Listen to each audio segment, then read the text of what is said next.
Jamal Reed a perdu sa femme dans un tragique accident de voiture.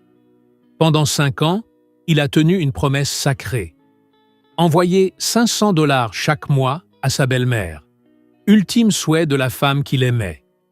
Mais un simple message a semé le doute et l'a poussé à enquêter. Ce que Jamal a découvert a bouleversé sa vie et révélé une supercherie d'une cruauté inimaginable. Mais avant de commencer notre histoire, dites-nous en commentaire d'où vous regardez cette vidéo. C'est toujours incroyable de voir jusqu'où nos histoires voyagent. Jamal Reed était assis à la table de la cuisine, le regard fatigué fixé sur l'écran de son téléphone. C'était le 15 mai, et comme chaque 15 du mois depuis 5 ans, il ouvrait l'application de sa banque pour effectuer un virement. $500. Ce n'était pas une somme énorme, mais pour un garagiste de Détroit qui élevait seul sa fille, ça comptait à la fin du mois. Il saisit les coordonnées bancaires de Denise Walker, son ex-belle-mère, et valida l'opération. L'écran afficha un message de confirmation. Jamal poussa un soupir et posa le téléphone sur la table. 5 ans, 60 mois d'affilée, $18 000 envoyés, sans un seul retard, sans une seule omission. « Papa, tu m'emmènes à l'école aujourd'hui ?» demanda Simone dans le couloir. Elle avait 9 ans, de grands yeux et un sourire qui rappelait à Jamal celui d'Alisha. « Bien sûr, princesse, prends ton sac, on y va. » Il se leva, enfila sa veste en jean et attrapa les clés de la voiture. Sur le chemin de l'école, Simone bavardait avec enthousiasme sur un projet de science qu'elle faisait avec sa meilleure amie. Jamal écoutait, attentif en apparence, mais l'esprit ailleurs. Il pensait à Alisha, comme à chaque fois à cette période du mois. Sa femme était morte dans un accident de voiture 5 ans plus tôt, alors que Simone n'avait que 4 ans. Les funérailles avaient été modestes, douloureuses, inoubliables. Juste avant de mourir, à l'hôpital, blessée mais encore lucide, Alisha lui avait fait une dernière demande. Elle avait serré sa main et murmuré d'une voix faible. « Prends soin de ma mère, Jamal. Elle n'a plus personne. Promets-moi que tu l'aideras. » Et Jamal avait promis. Parce qu'il aimait Alisha. Parce qu'il voulait honorer sa mémoire. Parce que c'était la bonne chose à faire. Denise Walker vivait à Grand Rapids, à environ 2 heures de Détroit. Jamal ne la voyait pas souvent, mais ils échangeaient par SMS. Elle le remerciait toujours pour l'argent, disait qu'elle allait bien, qu'elle priait pour lui et pour sa petite fille. Une relation distante, mais respectueuse. Après avoir déposé Simone à l'école, Jamal retourna au garage où il travaillait. Un grand hangar rempli de voitures à moitié démontées, d'odeurs d'huile et de bruit de clés à molette. Son ami Curtis était sous une vieille Chevrolet, les mains plongées dans le moteur. « Alors, Jamal, t'as envoyé l'argent aujourd'hui ?» lança Curtis sans sortir de sous la voiture. « Ouais, comme d'hab. Mec, je sais que t'as promis, mais 5 ans, c'est long. T'as jamais pensé à en parler avec la vieille? $500 tous les mois, c'est pas rien. » Jamal attrapa une clé et se mit à travailler sur un radiateur. « J'ai promis à Alisha, Curtis. Je peux pas revenir là-dessus. »« Je comprends, frère. Mais tu dois aussi penser à toi. Et à Simone. » La conversation s'arrêta là, mais les mots de Curtis trottaient dans la tête de Jamal toute la journée. Le soir, alors qu'il préparait le dîner, son téléphone vibra. Un message de Denise. « Salut Jamal. Merci pour le virement d'aujourd'hui, mais j'aimerais te parler du mode de paiement. On peut discuter ?» Jamal fronça les sourcils. En 5 ans, Denise n'avait jamais rien demandé. Il répondit vite. « Bien sûr, Denise. Tu veux changer quoi ?» Quelques minutes passèrent avant la réponse. « Je préfère qu'on en parle au téléphone. Tu peux m'appeler demain après-midi ?» Quelque chose dans ce message le dérangea. Il ne savait pas dire quoi exactement. Peut-être le ton trop formel. Peut-être la demande inattendue. Il rangea le téléphone, tenta de ne pas y penser. Mais le lendemain matin, devant son café, Jamal se mit à revoir leurs anciens échanges. Tous les messages de Denise étaient courts, polis, pleins de gratitude. Mais un détail attira son attention. La signature changeait. Parfois, elle signait « Denise », parfois juste « D », et parfois rien du tout. Jamal secoua la tête. Il se faisait sûrement des idées, des détails sans importance. Et pourtant, en arrivant au garage, il alla voir Curtis. Celui-ci était au bureau, devant un ordinateur. « Curtis, t'as bossé à la banque, non ?»« Ouais, pourquoi ?»« C'est possible de retracer un virement? Savoir où va vraiment l'argent après ?» Curtis haussa un sourcil. « Ça dépend. Si c'est un virement direct, tu peux voir le compte destinataire. Mais si la personne bouge l'argent après, c'est plus compliqué. » « Pourquoi tu veux savoir ça ?» Jamal hésita. « Denise m'a envoyé un message bizarre. Elle veut changer le mode de paiement. Je sais pas, je trouve ça louche. » Curtis se pencha en arrière et croisa les bras. « Mec, ça fait 5 ans que t'envoies de la thune. T'as déjà été chez elle? » « Non, on discute juste par message. »« Et t'es sûr que c'est bien elle qui reçoit l'argent ?» La question le frappa comme un coup de poing. Jamal n'y avait jamais pensé. Il n'avait jamais eu de raison de douter. Mais maintenant, avec ce message étrange, les signatures incohérentes, l'absence de contact réel, le doute commençait à s'installer. « Tu peux vérifier pour moi ?» demanda-t-il, d'une voix plus basse. Curtis jeta un coup d'œil autour, comme pour s'assurer qu'on ne les écoutait pas. « Officiellement, non. Mais j'ai un pote qui bosse encore à la banque. Je peux jeter un œil discret. Mais si je trouve un truc louche, faudra que tu sois prêt à agir. Tu m'entends ? » « Je comprends. » Cette nuit-là, Jamal ne parvint pas à fermer l'œil. Il se retourna sans cesse dans son lit, ruminant toutes les possibilités. Et si Denise avait des problèmes financiers, mais trop de fierté pour en parler? Et si quelqu'un utilisait son compte à son insu? Et si... Non, il refusait de penser au pire. 2 jours plus tard, Curtis appela Jamal en plein après-midi. Sa voix était grave. « Jamal, faut qu'on parle. En face à face. Tu peux passer à la banque après le boulot? »« T'as trouvé quoi, Curtis? » ?»« C'est pas le genre de truc qu'on dit au téléphone, frère. Viens juste. » Le cœur de Jamal s'accéléra. Il termina sa journée plus tôt, inventa une excuse pour son patron et se rendit directement à la banque. Curtis l'attendait sur le parking, adossé à sa voiture. « Alors ?» demanda Jamal en descendant de la sienne. Curtis inspira profondément. « J'ai réussi à accéder à l'historique des transactions du compte de Denise. Ça n'a pas été simple, et je risque des ennuis. Mais t'es mon frère? Alors écoute, Jamal. L'argent que tu envoies ne reste pas sur son compte. Comment ça? Chaque mois, juste après que tu fasses le virement, l'argent est transféré vers un autre compte, toujours le même jour.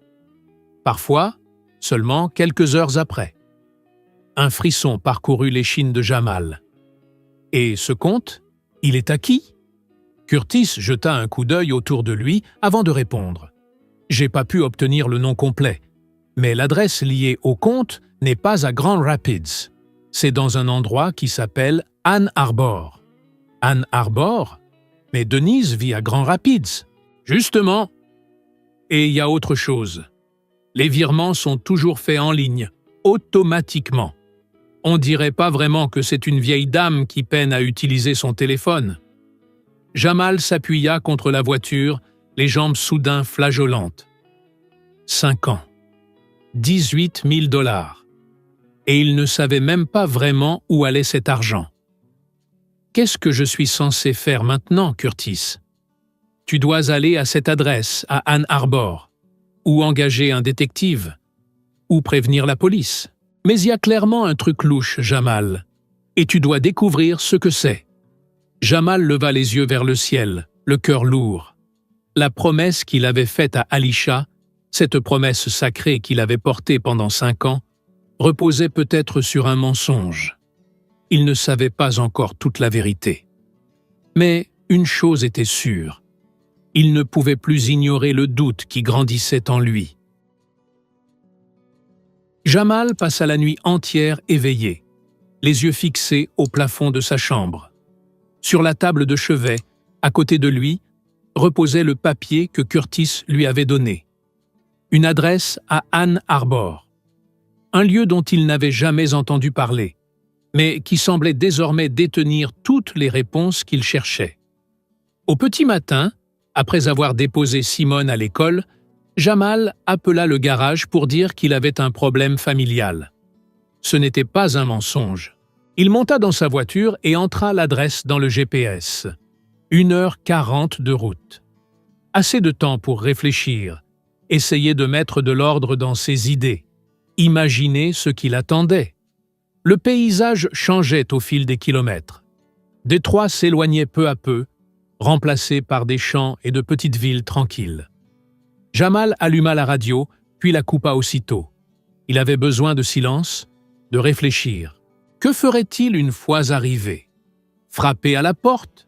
Se présenter? Et si tout cela n'était qu'un malentendu? Et si Denise avait une explication parfaitement logique à tout ça? Mais au fond de lui, Jamal savait que quelque chose clochait. Ann Arbor était une ville universitaire, pleine de bâtiments charmants, de rues bordées d'arbres et d'étudiants à vélo. L'adresse indiquée par Curtis menait à une résidence simple, pas très loin du centre. Jamal se gara devant et resta assis dans la voiture quelques minutes, observant les lieux. L'immeuble avait 3 étages, des murs en briques rouges, quelques fenêtres décorées de pots de fleurs. Rien d'étrange. Un endroit banal, calme. Rien qui ne laisse présager le moindre mystère. Il inspira profondément et sortit de la voiture. Vérifia de nouveau le papier. Appartement 2B. Il entra dans l'immeuble, monta les escaliers et s'arrêta devant la porte. Son cœur battait si fort qu'il en entendait les pulsations dans ses oreilles. Il leva la main pour frapper, mais avant qu'il ne touche la porte, celle-ci s'ouvrit, et le monde de Jamal s'écroula. Sur le seuil, une main sur la poignée, l'autre tenant un sac de course, se tenait Alisha, sa femme. La femme qu'il avait enterrée 5 ans plus tôt. Celle qu'il avait pleuré toutes les nuits pendant des mois. Celle qu'il avait juré de ne jamais oublier. Elle était là, devant lui, vivante, en bonne santé, et très enceinte. Alisha devint blême. Le sac tomba de ses mains, des fruits roulèrent sur le sol du couloir. « Jamal » murmura-t-elle, la voix tremblante. « Qu'est-ce que tu fais ici ?» Jamal ne parvint pas à parler, ni à bouger. Il resta figé, les yeux rivés sur elle, essayant de comprendre comment cela pouvait être réel. Comment une personne morte pouvait se tenir vivante devant lui. « Tu es morte », finit-il par dire, la voix brisée. « Je t'ai enterrée, Alisha. J'ai vu ton corps. J'ai tenu l'urne avec tes cendres. » Alisha ferma les yeux, porta une main à sa bouche. Les larmes commencèrent à couler. « Jamal, je suis désolé. Tellement désolé. »« Désolé ?» Sa voix s'éleva. « Tu es désolé ? J'ai passé 5 ans à croire que tu étais morte. 5 ans à élever notre fille seule, à lui dire que sa mère était devenue un ange, à envoyer de l'argent à ta mère parce que tu me l'avais demandé, parce que j'avais promis. »« Je sais, sanglotait Alisha, incapable de retenir ses larmes. « Je ne voulais pas te faire de mal. Je n'ai jamais voulu ça. »« Alors pourquoi ?» cria Jamal, sans se soucier des voisins. « Pourquoi avoir fait croire que tu étais morte? Pourquoi avoir abandonné notre fille ?» Alisha s'essuya les yeux du revers de la main. « Entre, s'il te plaît. On ne peut pas parler ici, dans le couloir. »« Je n'entrerai nulle part. Tu vas m'expliquer.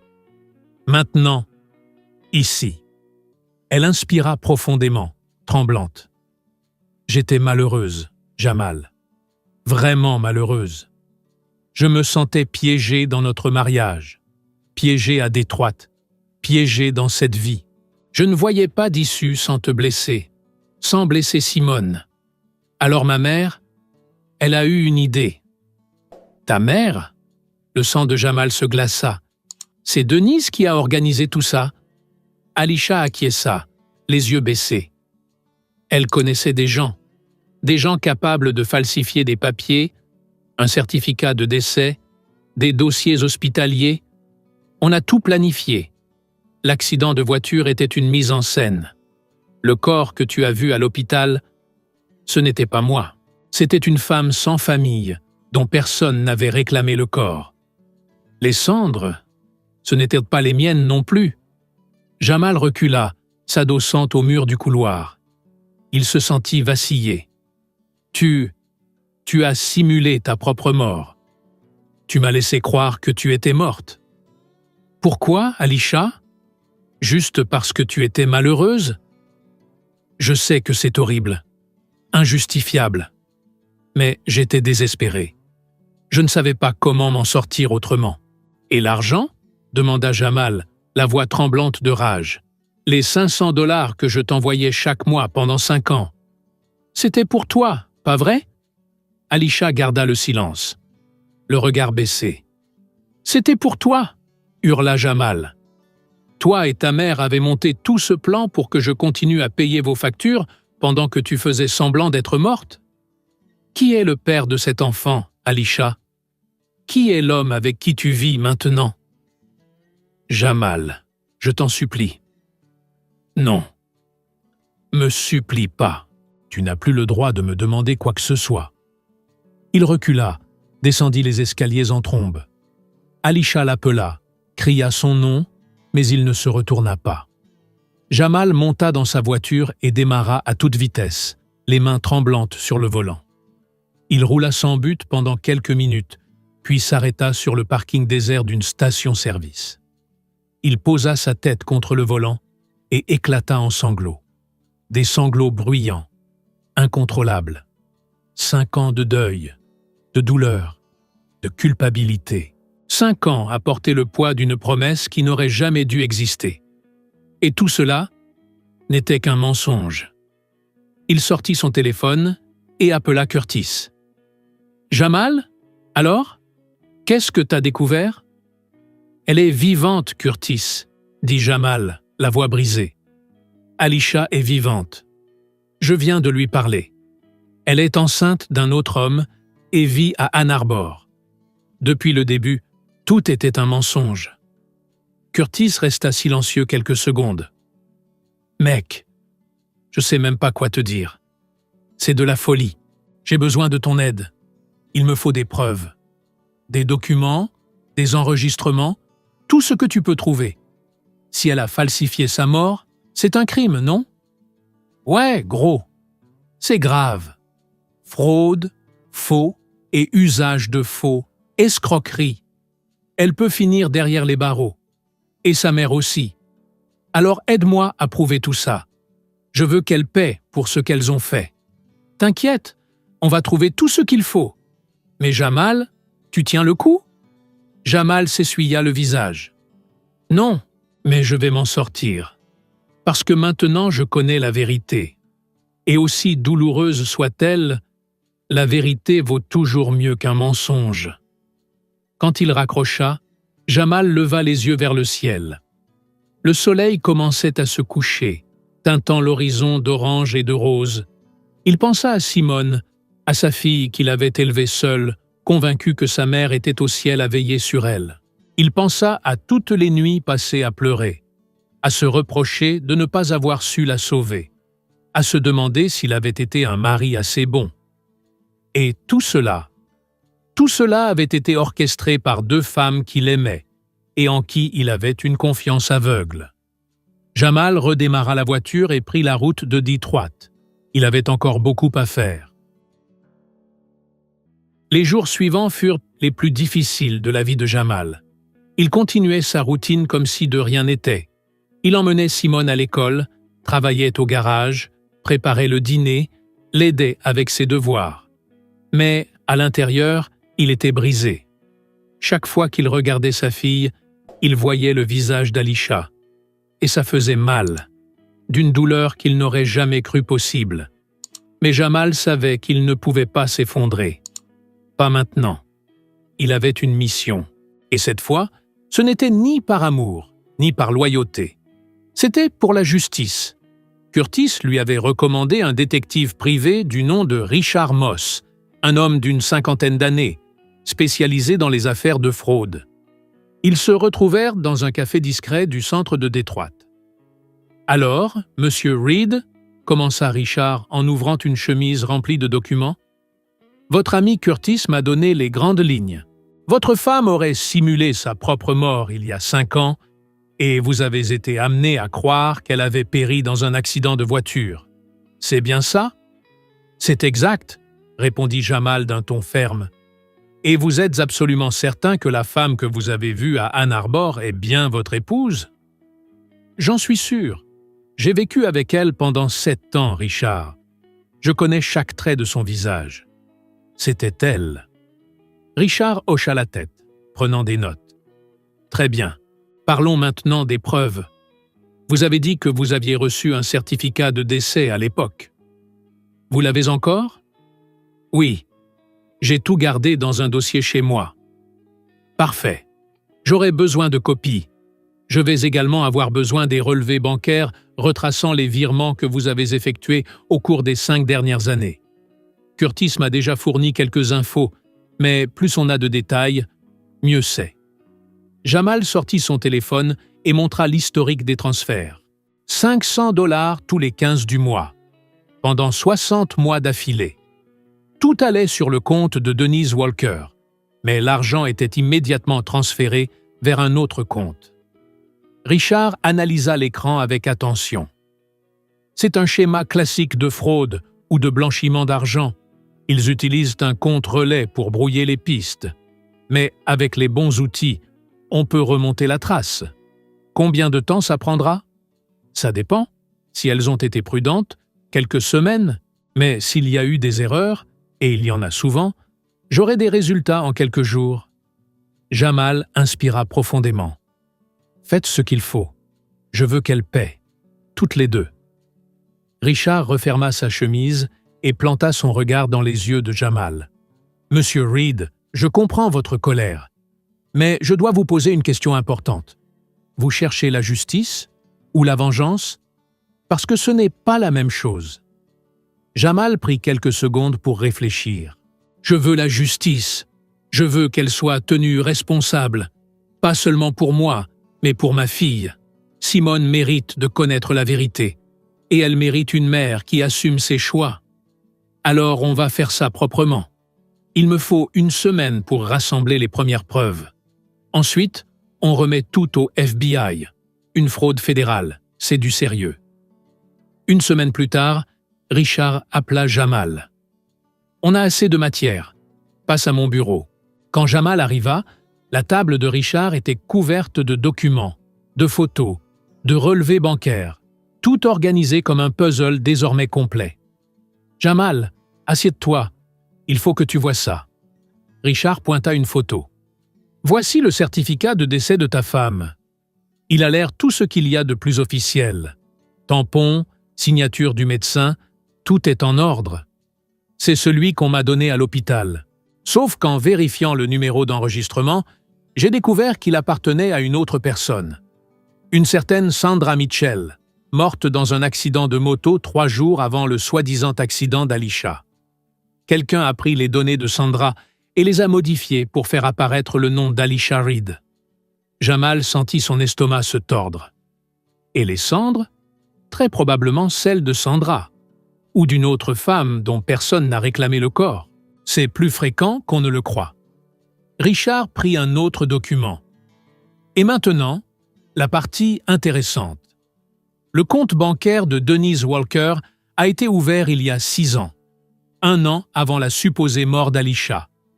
Et toutes les sommes que tu as transférées ont été redirigées automatiquement vers un autre compte, au nom d'une société fantôme, Walker Services Consulting. Cette entreprise n'a ni employé, ni bureau, ni aucune existence réelle. « Et le propriétaire ?» demanda Jamal. « Officiellement, un certain Marcus Taylor. Mais après enquête, j'ai découvert que cette identité est fausse. Son numéro de sécurité sociale appartient à un homme mort il y a 10 ans. Jamal, tu n'es pas la seule victime. J'ai identifié au moins 4 autres personnes qui ont été piégées de la même manière. Des histoires différentes, mais toujours le même schéma. Quelqu'un simule un décès et la famille continue d'envoyer de l'argent croyant aider. Jamal était sous le choc. C'est donc une opération à grande échelle? Oui. Et bien organisée. J'ai déjà transmis tout le dossier au FBI. Ils vont lancer une enquête fédérale. Mais avant cela, j'ai besoin que tu fasses quelque chose pour nous. Quoi? Richard sortit un petit enregistreur et le posa sur la table. Vous allez contacter Denise. Vous lui direz que vous êtes au courant des virements et que vous voulez lui parler en personne. Lorsqu'elle acceptera, vous la retrouverez dans un lieu public. Vous porterez cet enregistreur discrètement et vous la ferez avouer toute l'histoire. Avec un aveu enregistré, le FBI aura tout ce qu'il faut pour l'arrêter immédiatement et commencer à démanteler le réseau. « Et si elle refuse de parler ?» demanda Jamal. « Elle ne refusera pas. Les gens comme elle pensent toujours pouvoir s'en sortir avec quelques mots bien placés. Elle va tenter de vous convaincre de continuer à payer, ou elle vous menacera. Dans les 2 cas, ça nous donnera ce qu'il faut. » Jamal prit l'enregistreur et le fixa longuement. « On fait ça quand? » ?»« Demain. Le plus tôt sera le mieux. » Ce soir-là, Jamal envoya un message à Denise. « On doit parler. J'ai découvert pour les virements. Retrouve-moi demain à Grand Rapids. Je n'implique pas encore la police, mais j'ai besoin de réponses. » La réponse arriva une demi-heure plus tard. « D'accord. Retrouvons-nous au parc près de chez moi. Midi. » Le lendemain matin, Jamal glissa l'enregistreur dans la poche intérieure de sa veste, le testa 2 fois pour s'assurer qu'il fonctionnait bien, puis prit la route vers Grand Rapids. Richard et 2 agents du FBI étaient déjà en place, répartis dans des voitures banalisées autour du parc, attendant le signal. Denise était assise sur un banc, en train de nourrir les pigeons. Lorsqu'elle vit Jamal approcher, elle lui sourit. Un sourire forcé, artificiel. « Jamal, mon cher, ça fait plaisir de te voir après tout ce temps. » Jamal s'assit à côté d'elle, gardant un ton calme et maîtrisé. « Allons droit au but, Denise. Je sais qu'Alisha n'est pas morte. Je l'ai vue. À Ann Arbor. Enceinte. » Le sourire de Denise disparut aussitôt. Elle jeta un regard nerveux autour d'eux. « Jamal, laisse-moi t'expliquer. »« Non. Tu vas me dire la vérité. Comment vous avez monté ça? Depuis combien de temps c'était prévu? Et combien de personnes vous avez escroqué? » Denise soupira profondément. « C'était son idée, Jamal. Alisha est venue me voir, désespérée. Elle ne supportait plus sa vie. Je n'ai fait qu'aider ma fille. »« Aider? Tu l'as aidée à simuler sa mort? À me voler pendant 5 ans? Ce n'était pas du vol. Tu avais promis de m'aider. Tu m'avais juré de prendre soin de moi. J'ai promis parce que je croyais que ma femme était morte. Parce que tu m'as fait croire à ce mensonge. » Denise croisa les bras. « Écoute, Jamal. Si tu vas voir la police, tu n'y gagneras rien. Alisha dira que tu l'as maltraitée, que tu étais violent, qu'elle a dû fuir pour survivre. Ce sera ta parole contre la sienne. Tu es en train de me menacer? Je te protège. Continue à envoyer l'argent. Oublie ce que tu as vu. Et tout le monde y trouve son compte. » Jamal se leva. « Je n'oublierai rien, Denise. Et tu vas payer pour ça. » Il fit alors discrètement le signal convenu. En quelques secondes, 3 voitures noires encerclèrent le parc, et des agents du FBI en sortirent, armés de gilets pare-balles et montrant leurs insignes. « Denise Walker, vous êtes en état d'arrestation pour fraude fédérale, falsification de documents et escroquerie. » Denise tenta de fuir, mais elle fut rapidement immobilisée. Elle criait, pleurait, suppliait. Mais c'était trop tard. Jamal quitta le parc sans se retourner. L'enregistrement était sécurisé. La justice suivait son cours. Et pour la première fois depuis 5 ans, il se sentit libre. Les semaines qui suivirent furent un véritable tourbillon d'interviews, d'auditions et d'articles de presse. L'histoire de Jamal Reed, cet homme qui découvrit que sa femme morte était en réalité vivante, fit la une des journaux à l'échelle nationale. Des journalistes l'appelaient tous les jours. Des voisins qu'il connaissait à peine venaient lui témoigner leur soutien. Et Simone, sa fille de 9 ans, commença à poser des questions. « Papa, pourquoi tout le monde parle de toi à la télé ?» demanda-t-elle un soir, alors qu'il mangeait des spaghettis aux boulettes. Jamal éteignit la télévision et s'assit près d'elle. « Simone, il faut qu'on parle de quelque chose d'important. C'est au sujet de ta maman. » Les yeux de Simone s'éclairèrent. « Maman? Tu l'as vue au ciel? »« Non, princesse. En fait, ta maman n'est pas au ciel. Elle est en vie. » Simone fronça les sourcils, confuse. « Comment ça? Tu m'as dit qu'elle était devenue un ange? » « Je sais.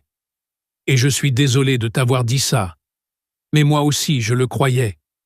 Ta maman, elle a fait quelque chose de très grave. Elle a fait semblant d'être morte parce qu'elle voulait partir et commencer une nouvelle vie ailleurs. Et ta grand-mère l'a aidée à faire ça. » Simone resta silencieuse quelques instants, tentant de comprendre. Puis, des larmes commencèrent à couler sur ses joues. « Maman ne m'aimait pas? C'est pour ça qu'elle est partie ?» Jamal serra sa fille fort contre lui. « Non, Simone, ce n'est pas ça. Parfois, les adultes prennent de très mauvaises décisions. Ça ne veut pas dire qu'elle ne t'aimait pas. Ça veut dire qu'elle était perdue et qu'elle a fait quelque chose qu'elle n'aurait jamais dû faire. Mais moi, je serai toujours là pour toi. Toujours. » Simone pleura dans les bras de son père. Et Jamal pleura aussi. Pas de tristesse, mais de soulagement. Parce que pour la première fois depuis 5 ans, il pouvait être honnête avec sa fille. Il pouvait enfin lui dire la vérité, aussi douloureuse soit-elle. Pendant ce temps, l'affaire était entre les mains de la justice fédérale. Denise Walker fut formellement inculpée pour fraude fédérale, falsification de documents officiels et escroquerie.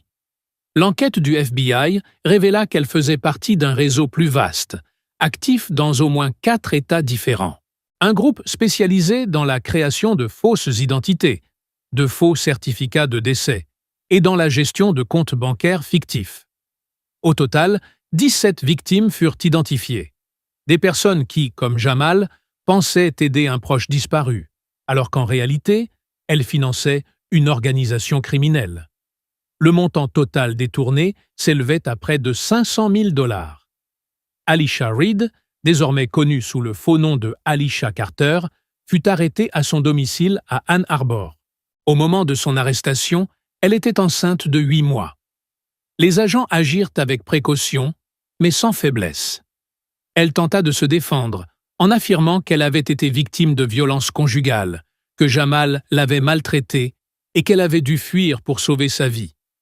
Mais l'enquête révéla qu'il n'existait aucune preuve de ces accusations. Aucun dossier médical, aucune plainte, aucun témoin. Juste une autre mensonge. Le procès de Denise eut lieu en premier. Jamal y assistait, assis au premier rang, observant attentivement chaque instant. Le procureur présenta les enregistrements, les faux documents, les relevés bancaires. Tout était là, clair, précis, indiscutable. Lorsque vint le tour de Denise de s'exprimer, elle tenta de se justifier. « Je voulais juste aider ma fille. » Elle était désespérée. N'importe quelle mère aurait fait pareil.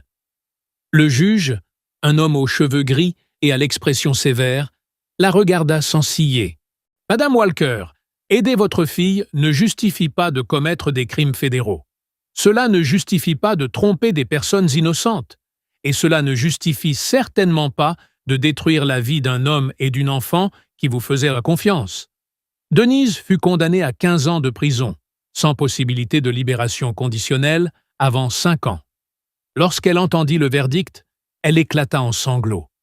Mais Jamal ne ressentit aucune pitié, seulement un profond sentiment de justice. Quelques semaines plus tard, ce fut au tour d'Alicia de comparaître. Son procès fut plus complexe en raison de sa grossesse, mais la procédure suivit son cours. Elle accoucha en prison, un petit garçon, immédiatement placé sous la garde des services sociaux. Le père de l'enfant, un homme nommé Derek, qui semblait ignorer tout du passé d'Alisha, tenta d'obtenir la garde. Mais il dut se soumettre à une enquête approfondie. Alisha fut condamnée à 10 ans de prison, une peine réduite par rapport à celle de sa mère, car selon le juge, elle avait été influencée par Denise et n'était pas à l'origine du plan. Mais 10 ans, c'était lourd. Et Alisha le savait. Avant d'être reconduite en cellule, elle demanda à voir Jamal. Les avocats organisèrent une rencontre supervisée dans une petite salle du tribunal. Alisha était méconnaissable, amaigrie, cernée, les cheveux attachés à la va-vite. Elle s'assit de l'autre côté de la table, les yeux pleins de larmes. « Je sais que tu me détestes », commença-t-elle d'une voix tremblante. « Et je le mérite. Je mérite tout ce qui m'arrive. Mais je voulais juste te dire. Je suis désolé, Jamal. Vraiment. Je n'ai jamais voulu te faire de mal. Ni à toi, ni à Simone. Je me suis perdu. » Jamal resta silencieux un long moment. Il regardait cette femme qu'il avait aimée, à qui il avait promis fidélité, pour qui il avait pleuré pendant des années. Et il ne ressentait ni haine, ni amour, juste du vide. « Tu ne m'as pas seulement blessé, Alisha, » dit-il calmement. « Tu as détruit 5 ans de ma vie. Tu as laissé notre fille croire que sa mère était morte. Tu lui as volé la chance d'avoir une mère présente. Et tout ça, parce que tu étais perdu? Non, tu as fait des choix. Et maintenant, tu en assumes les conséquences. »« Simone, elle va bien ?» demanda Alisha, en larmes. « Elle apprend à faire face. Elle est forte, bien plus forte que tu ne l'as jamais été. » Jamal se leva et quitta la pièce sans se retourner. C'était la clôture dont il avait besoin. Pas un pardon. Pas une réconciliation. Juste la fin d'un chapitre douloureux. Les mois passèrent. Avec l'aide d'un avocat spécialisé dans la restitution aux victimes de fraude, Jamal parvint à récupérer une partie de l'argent qu'il avait versé. Pas tout, mais assez pour ouvrir un fonds universitaire pour Simone et rétablir sa situation financière. Il commença également une thérapie. Au début, c'était difficile de parler, mais petit à petit, avec l'aide d'une psychologue nommée Dr Charon, il commença à affronter sa douleur, son deuil illusoire, sa colère, sa culpabilité, et à guérir. Un soir, en rangeant des affaires dans la chambre, Jamal retrouva une boîte où il conservait les souvenirs d'Alisha. Des photos de mariage, des cartes d'anniversaire, l'alliance qu'elle avait laissée à l'hôpital avant de mourir. Il les regarda longuement et comprit qu'il n'avait plus besoin de porter ce fardeau.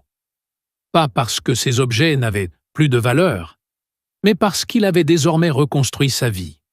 Une vie fondée sur la vérité. Il plaça la boîte sur une étagère haute, hors de portée de Simone, mais où il savait qu'elle resterait en sécurité. Un jour, quand elle serait assez grande, il la lui remettrait, et elle déciderait quoi en faire. Ce soir-là, après avoir bordé sa fille, Jamal sortit sur le balcon. Le ciel était clair, parsemé d'étoiles. Il inspira profondément, laissant l'air frais remplir ses poumons. Il y a 5 ans, il avait fait une promesse, prendre soin de quelqu'un, et il l'avait tenue, même si cette promesse reposait sur un mensonge. Mais aujourd'hui, il était libre. Libre du mensonge, libre de la culpabilité, libre de vivre. Et pour la première fois depuis longtemps, Jamal sourit. Un vrai sourire. Un sourire sincère.